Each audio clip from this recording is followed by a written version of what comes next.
So recently, RBL Bank was in news because their MD and CEO went on leave and RBI, Reserve Bank of India, appointed a director to the bank.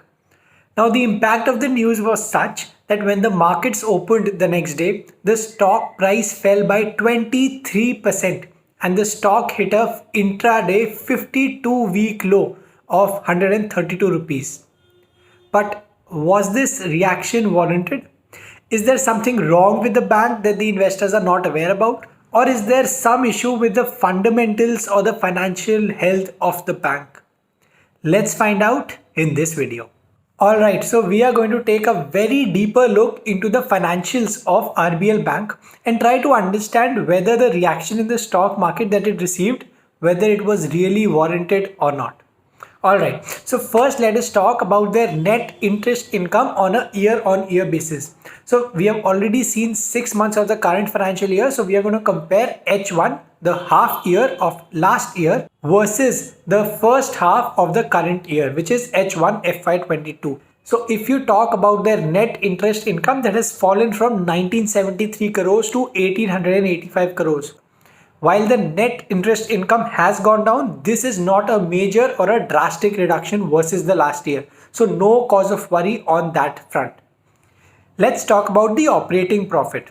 Last year, their operating profit was 1379 crores, which this year is at 1457 crores. So from an operating profit point of view, they have improved their situation versus last year. So again, no signs of problem vis-a-vis their operating profit. Let us now talk about their net profit, which is arrived at by deducting all the costs from the operating profit. So last year they reported a net profit of 285 crores, but this year during the first 6 months it has tumbled to a negative 430 crores, which means that the bank is currently a loss-making firm for the first 6 months of the financial year. So while the top line, which includes the revenue, the operating profit, seem to be okay, on a net profit the bank does have a lot of work to do.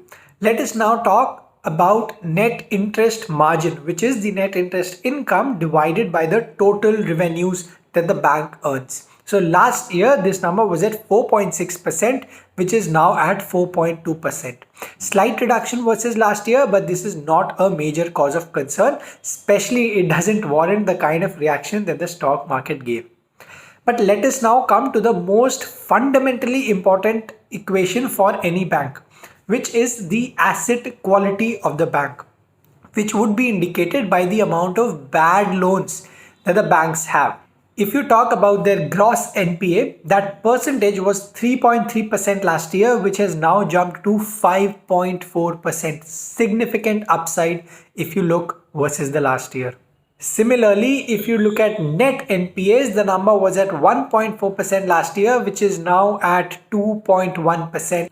Again, a very similar performance as the gross NPA, and both these metrics do not look good for the bank. So there is some concern around the asset quality of the bank. But there was a point in the market when investors were so panicked that there were concerns about whether the bank will be able to maintain its position as a bank, which means does it have enough funds to meet all its obligations. I'll simplify this for you. If all the depositors of the banks go to the bank and demand their money back, will the bank be able to service those requests? This is something that's indicated by capital adequacy ratio, CAR, which means the minimum amount of deposits that the banks have to reserve with themselves in the form of cash and which they cannot give out in the form of loans. This number is at 16.3% for the bank, and RBI had to intervene and tell the shareholders and investors explicitly that the financial position of the bank is fairly satisfactory. While there are concerns on the asset quality of the bank, but the bank has enough capital with it to maintain all its obligations. So if I were to summarize the strengths and the weaknesses of the bank, in strengths, I would just say that the capital adequacy ratio is fairly strong. The management is experienced with a good track record. But there are concerns around their profitability because their input costs are higher. Their asset quality is also a major concern for the bank, which they need to solve in the next quarterly results. Interestingly, the Q3 results that the bank is going to give out will go a long way in boosting the confidence of the investors.